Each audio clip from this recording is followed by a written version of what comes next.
알마하시로 걸어서 피난 가는 사람들을 폭격하고 또 알마하시도 폭격한 게 지금 한국에서 뉴스거리가 되나요?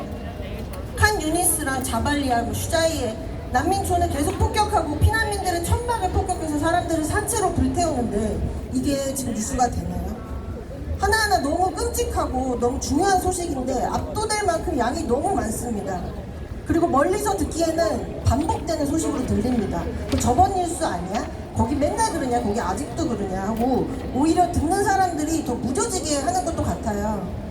하지만 한 사람 한 사람의 죽음과 고통은 반복되는 사건이 아니죠. 하나하나 별개의 끔찍한 사건이 계속 누적되고 있는 거죠. 집단학살 지금 10개월을 향해 가고 있는데요. 이게 맨날 똑같은 일이 일어나는 게 아니고 10배, 100배로 이게 누적되면서 더 심각한 상황인데 이걸 제가 어떻게 짧게 전달할 수 있는지 잘 모르겠어서 제가 지금 다루지 않는 뉴스들이 결코 덜 중요한 건 아니고요. 하루에도 중요한 뉴스가 수십 개는 돼서 이스라엘의 팔레스타인 가자 주민 집단 학살과 팔레스타인 인종 청소 그리고 식민 지배가 어떻게 행해지고 있는지 여기에 국제적으로 어떤 공모가 이루어지는지 그리고 이걸 어떻게 끝낼 수 있을지 좀 자의적일 수 있지만 대표성을 가질 수 있는 소식들로 말씀을 드리려고 합니다. 먼저 휴전에 대해서 다 궁금해하는데 휴전이 성립돼서 이스라엘이 가자 주민 집단 학살을 끝낼 가능성은 여전히 전혀 없습니다. 며칠 전에 미국 대선에서 첫 TV 토론회가 있었죠. 바이든 대통령이 이 TV 토론에서 미국이 제안하고 유엔 안보리에서 통과되고 또 이스라엘 네타냐후 총리가 승인한 휴전안을 하마스가 받아들이지 않는다고 비난하면서 전쟁이 계속되길 바라는 유일한 세력이 하마스라고 주장했습니다. 당연히 거짓말인 걸 우리는 다 알고 있죠. 하마스는 휴전안을 받았지만 이스라엘 특히 네타냐후 총리가 미국의 휴전안을 일관되게 거부하고 있습니다. 그리고 이거에 대해서 트럼프 후보는 전쟁을 계속하고 싶어하는 건 하마스가 아니라 이스라엘이라고 하면서 이스라엘이 원하는 대로 하마스를 끝낼 수 있게 놔두라고 바이든이 나쁜 팔레스타인인처럼 됐고 약해 빠졌다고 대꾸를 했습니다. 트럼프 전 대통령은 팔레스타인인을 욕으로 사용한 거예요. 연간에서 토론회에서 바이든 대통령은 미국이 이스라엘의 무기 지원을 얼마나 잘하고 있는지도 자랑했는데요. 앞서 지난주에 네타냐후 총리가 무기를 안 보낸다고 맹렬하게 미국을 비난했고요. 이거에 대해서 바이든 대통령이 미국이 딱 한 번 민간 지역에 주요한 피해가 갈 수 있기 때문에 2,000파운드 폭탄은 딱 한 번 안 보냈을 뿐이고 이스라엘에 필요한 모든 무기를 다 보냈다고 해명했습니다. 그리고 그동안 보낸 2,000파운드 벙커버스터로 이미 많은 민간인이 살해됐죠. 그리고 미국은 곧 500파운드 무기를 이스라엘에 보낼 예정입니다.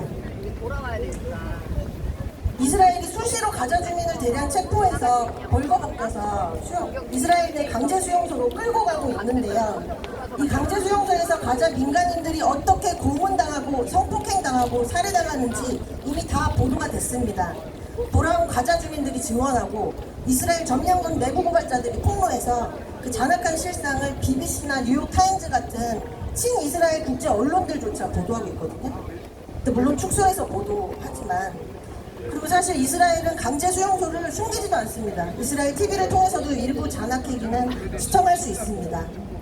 이 강제 수용소로 작년 11월에 납치됐던 가자 북부의 베이틀라히아 카말 아두안 병원의 산부인과 책임 의사 이아드 알 란티시 박사가 공무 끝에 살해된 것이 6개월 만에 알려졌어요. 이미 작년 11월에 체포되고 6일 만에 살해됐는데 이스라엘이 정부 당국이 검열을 해서 그 이스라엘 언론사가 이 사실을 아는데도 당시에 보도를 할 수 없었다고 6월 18일에 보도를 했습니다. 그리고 이스라엘이 곧 이 강제 수용소에서 가자 주민 120명을 풀어줄 예정인데요.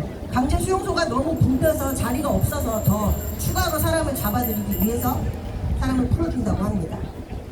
그리고 소환지구에서는 10월 7일 이후에 6월 19일까지 총 9,280명의 주민이 체포 감금됐습니다. 그 지난주에는 소환지구 제닌을 침략한 이스라엘 점령군이 주민 한 명의 팔다리를 총으로 쏘고 그 주민을 지프차 앞 후드에 매달아서 운전하면서 인간 방패로 사용했습니다. 그 영상이 공개돼서 비난이 쏟아지니까 이스라엘 점령군이 자체 조사를 하겠다더니 주민이 동의한 일이다, 자기를 올리라고 했다, 이렇게 밝혔어요. 병원에 입원했던 주민은 차라리 죽고 싶었다고, 너무 무서웠다고 그 공포를 상세히 증언하는데도 그런 거짓말을 반복적으로 하고 있습니다. 그리고 소환지구에 불법 유대인 정착촌 건설을 위해서 전초기지 5개를 짓겠다고 지금 이스라엘 내각이 밝혔는데요. 그리고 아주 제한된 소환지구의 40% 정도의 땅을 팔레스타인 자치정부가 제한된 통치를 하고 있는데, 여기에도 이스라엘의 법을 적용할 거고, 특히 예루살렘과 점령지인 예루살렘과 베들레헴 일부 지역에서 행정력을 박탈하겠다는 계획을 수립했습니다. 거의 뭐 영토 병합을 위한 전 단계에 해당하는 행동들이고요. 그리고 10월 7일의 공격에 대해서 뭐 이스라엘 점령군과 정보 당국이 이미 급습할 거라는 걸 알고 있었다, 뭐 이런 뉴스가 또 나왔는데요. 이런 뉴스는 이스라엘 내에서 서로 책임을 떠넘기려고 나오는 거예요. 정치가들은 정보기관을 탓하고, 정보기관은 군을 탓하고, 군은 다시 자기들은 명령을 따랐을 뿐이라고 정치가를 탓하는 식으로 이런 뉴스가 나오는 거고, 이스라엘 전신회가 3인방 중에 하나였던 베니 간츠가 뭐 6월 9일에 전신회가를 깼다, 뭐 이걸로도 뉴스가 됐는데, 그 뒤로 이스라엘 언론이랑 인터뷰를 하면서 베니 간츠가 밝히기를 네타냐후 총리가 이미 인질 석방을 초기에 할 수 있었는데도, 석방 협상을 할 수 있었는데 그걸 자기의 정치적 영달을 위해서 막았다라는 폭로를 했습니다. 이거는 전에 이스라엘의 인질 가족들이 했던 주장과도 일치합니다. 네타냐후가 그 석방 협상을 막았다는 거예요. 서양 국가들은 계속해서 이스라엘의 집단 학살을 엄호하고 있는데요. 독일은 며칠 전부터 독일에서 시민권을 따려면 이스라엘 국가의 존재를 인정한다는 시험을 통과해야 된다는 법이 시행이 됐습니다. 그리고 친 팔레스타인 게시물에 좋아요를 누른 난민을 추방할 수 있는 법도 준비하고 있습니다.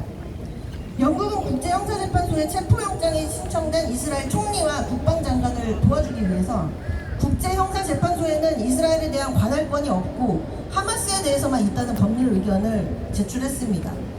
그리고 미국 하원은 가자지구 보건당국이 발표하는 4.3자 숫자를 미국 국무부가 인용하는 것을 금지하는 법안을 통과시켰는데요. 막대한 피해 규모를 숨기고 축소하려고 하는 시도입니다.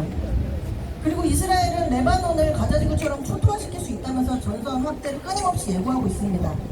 가자 주민을 집단 학살하는 동안에도 레바논을 계속 주기적으로 폭격을 했는데, 6월 20일 기준으로 레바논 시민도 이스라엘 점령군에 543명이 살해됐어요. 그리고 같은 기간 동안 레바논 국경에 사는 이스라엘인 약 9만 명이 국내외로 대피한 상태입니다. 좋은 소식도 있는데요.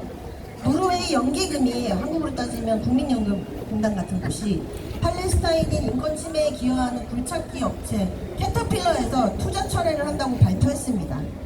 캐터필러사의 굴착기가 군용 장비로도 사용되고, 거기에 더해서 이스라엘 불법 정착촌의 길을 닫기 위해서 팔레스타인 사람들의 주택과 인프라를 철거하는 데 사용되어 왔기 때문이라고 그 투자 철회 이유를 밝혔습니다.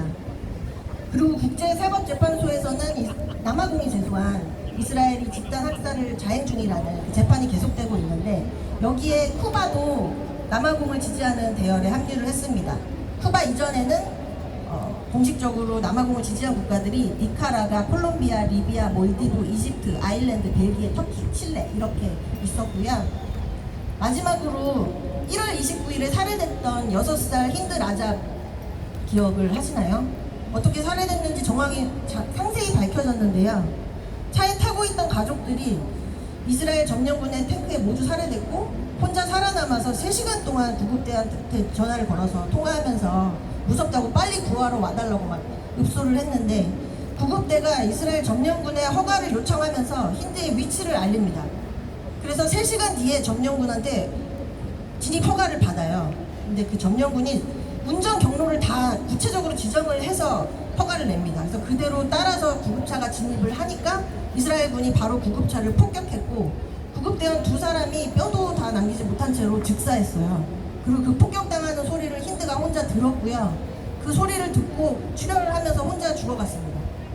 점령군이 그 지역을 12일 동안 봉쇄해서 나중에야 이 3사람이 다 살해됐다는 거를 알 수 있었는데요. 이번에 새로 밝혀진 게 점령군의 탱크가 가족들이 탄 차에, 그냥 소형 차에 기관총을 355발 발사했다고 합니다. 이런 조사에 대해서 이스라엘 점령군은 당시 그 지역에 점령군이 없었다라고 이미 위성사진 자료가 다 있는데도 그런 거짓말을 공식적으로 발표했습니다. 이거 관련해서 자세한 내용은 6월 21일에 알자지라에서 다큐멘터리가 나왔거든요. 그래서 이거를 한번 찾아보시면 영어 자막밖에 없지만 한번 괜찮을 것 같고요. 오늘 소식은 여기까지 정리하겠습니다. 감사합니다.